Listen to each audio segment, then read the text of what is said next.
Ka office jang Deputy Commissioner ke Ribhai District da ke jing lang pat ka DPIIT kumju ke ODOP ke pelong ya ke jing jinghikai ha ke hall jang ke parish Nongpoh ya ki samla kumno bikila ban sedang pat ban seng ya laki jong ki kam ki jam ha ke ne ke jing jinghikai ke balalong ha ke arpun re tudek ujemang arjar arpun re ki samla ki balaya poi sya ke ne ke jaka jinghikai ki long palat sepangut ha ke ne ke si kala don ke jing mer jengmut hapdeng ki ba jinghikai pat ki samla balawan pensyai hikai ha kejeng pensyai ke balong tang shisngi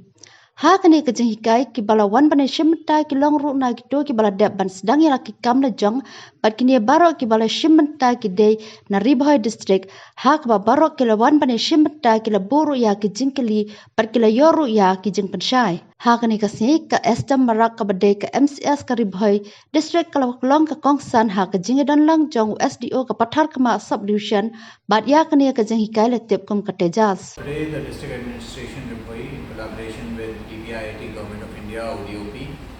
organized a one-day workshop, Tejas, for budding entrepreneurs within the Nongpoh district. The program was done in collaboration with representatives from DPIIT, ODOP, and BME.